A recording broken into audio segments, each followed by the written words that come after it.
Hey guys, Lee from Overbite Gaming here, and today we are going to be asking ourselves a question, and that is, do I need to buy a PS5?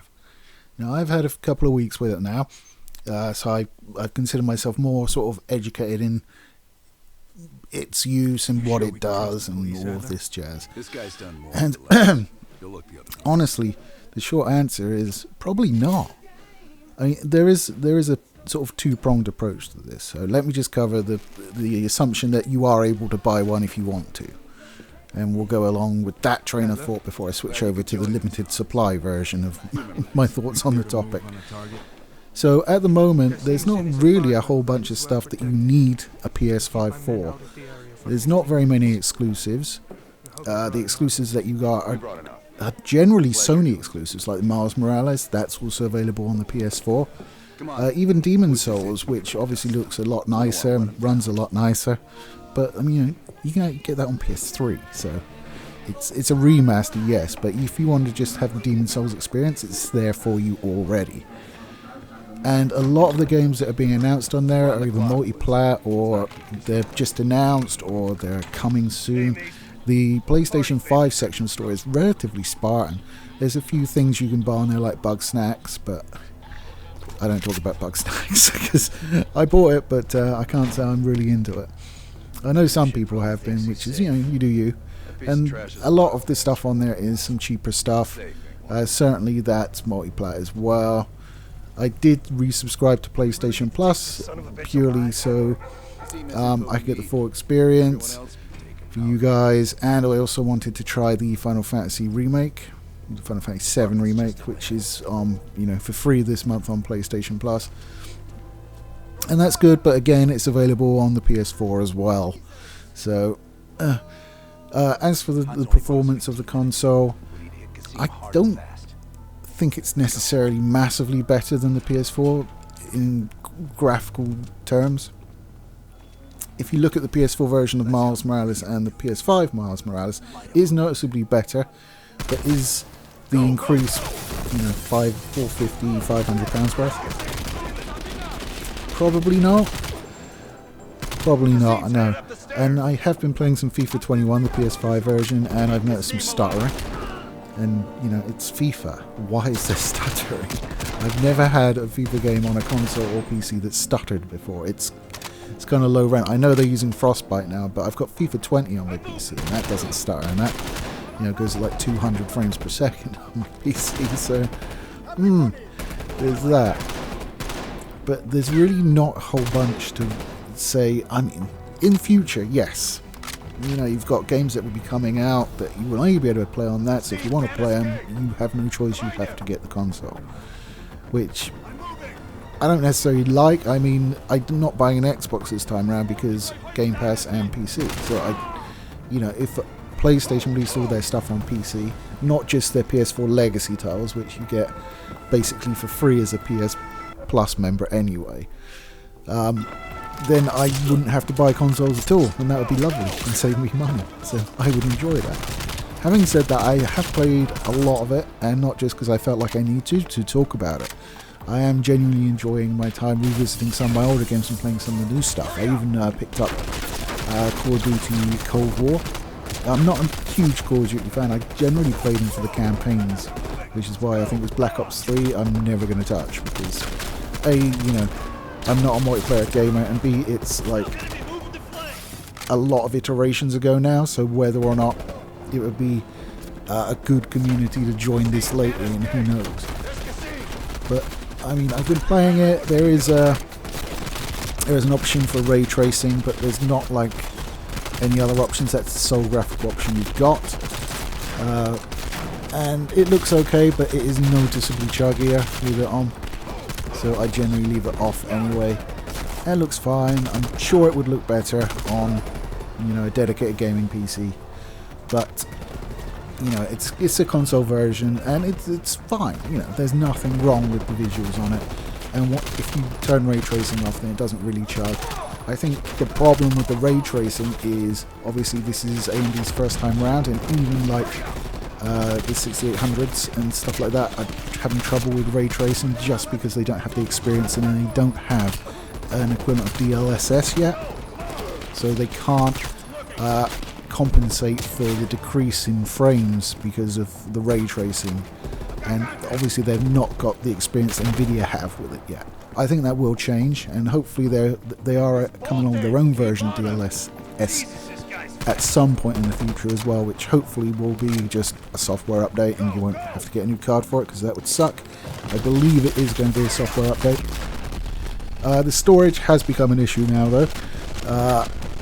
It's not terabad. I mean, you get like 660 gig, which, you know, when you look at my vanilla PS4, that came with 500.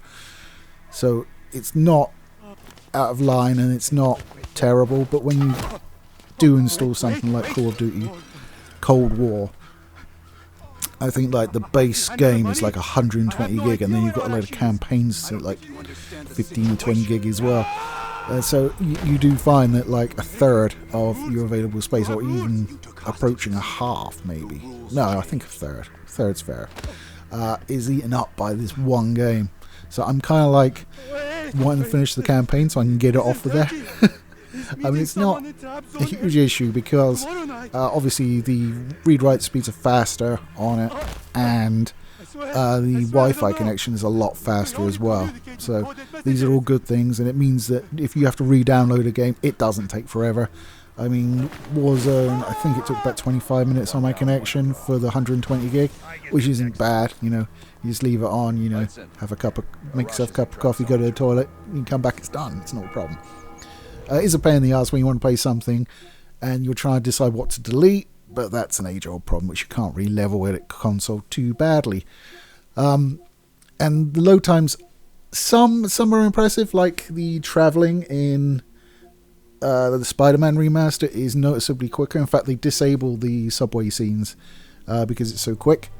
I have re-enabled them, but even if you have them enabled, because I kind of like them, I kind of think they're funny. Even if you re-enable them, you do get an X prompt come up, so you could skip, like not very far into the cutscene. So you know you get the choice of whether or not just to get on and play the game, or whether you want to watch that, even if you have it turned on. So it is quicker. It's not. I think it's mainly for games that are built to take advantage of it, though, because I'm not seeing massive improvements in like previous titles that I've played, and there's still some like hangovers.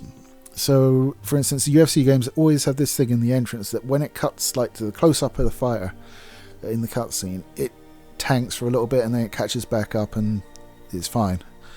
It still happens. It hasn't, you know, the additional power of the graphics and the CPU and the speed of the storage hasn't really done anything about that. So I imagine going forward we'll see games that are able to take advantage of that a lot better.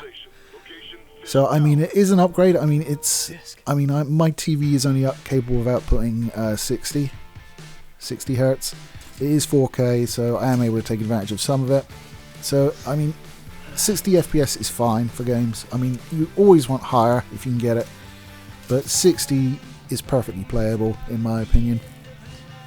And that's really where most of the benefit comes from. I mean, the sheer joy of being able to play Spider-Man at 60 frames over 30. It's night and day, gameplay wise. It really is. I mean, you can put like ray tracing on and play it at 30, but once you've tried the 60 frames and then you realise that the ray tracing's not adding a whole bunch, because you're flying past reflective surfaces so quickly, that you'd be better served to go back to the 60 and just enjoy the game in that format.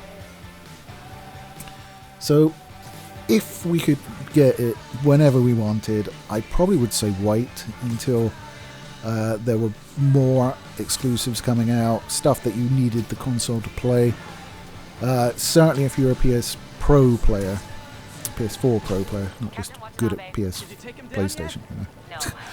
But if you've got that, then a lot of the enhancements that are available in PS4 titles on the PS5 you will already have.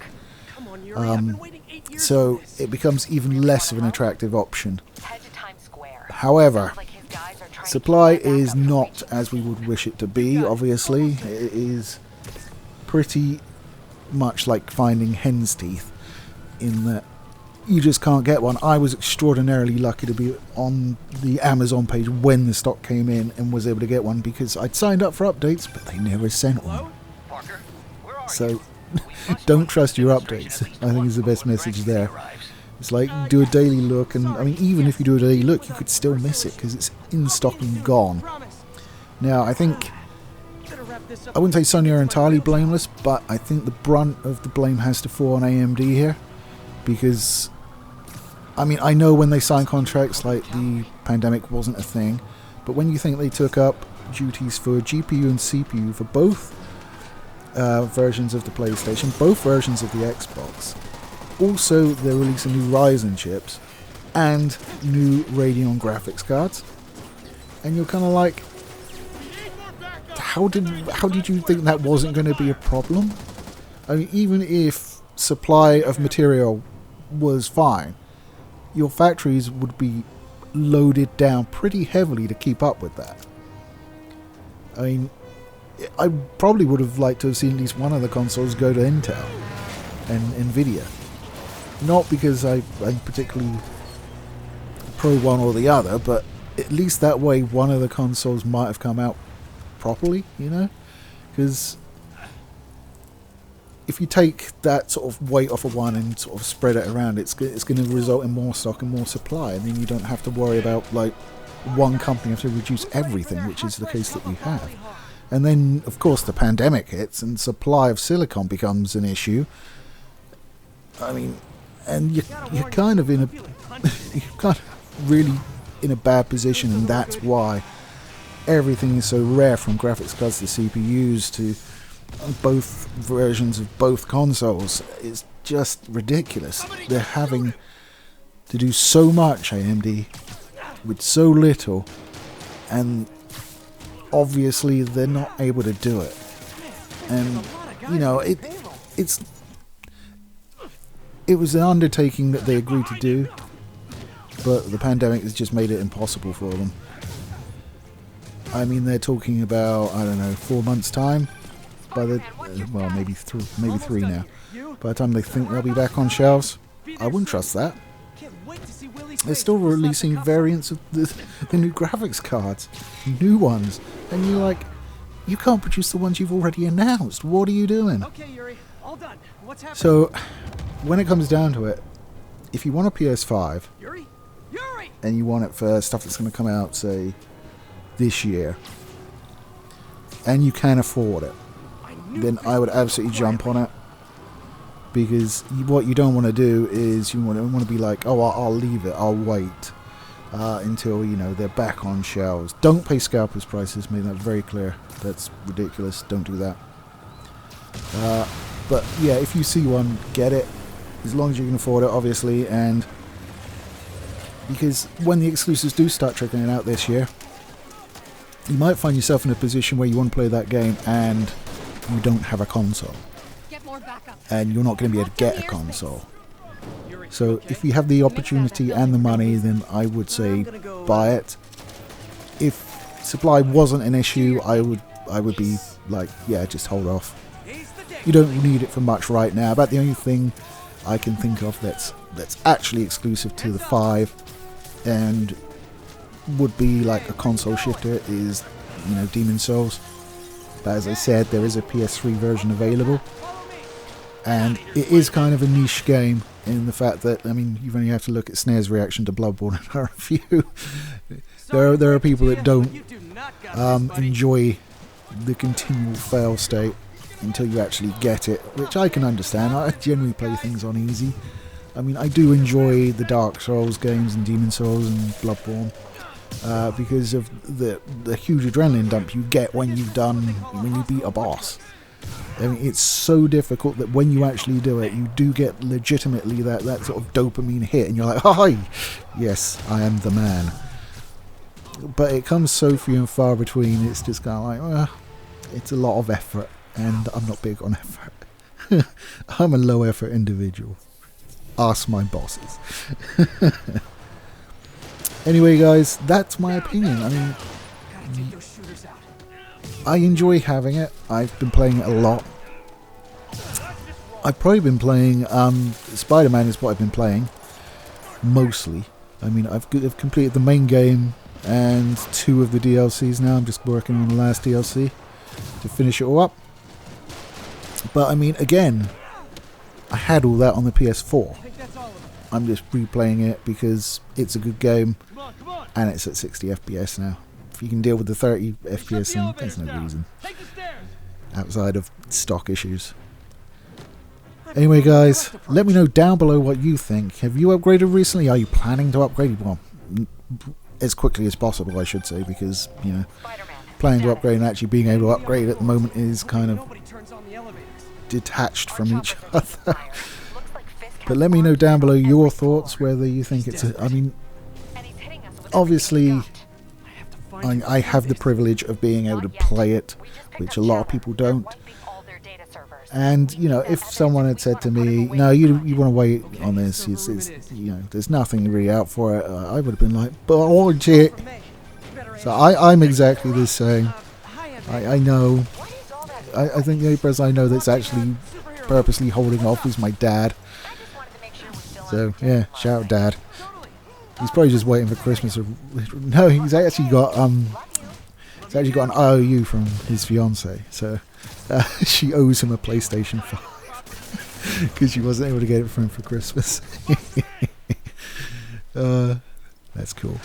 So he's got that outstanding, but yeah, he's not too fussed about it because, you know, he has the viewpoint that, you know, I don't even think he has a 4K TV anyway. It's like, what are you doing? Anyway, kind of went off track. So yeah, let me know down below your guys' thoughts on it, and I'll catch you next time.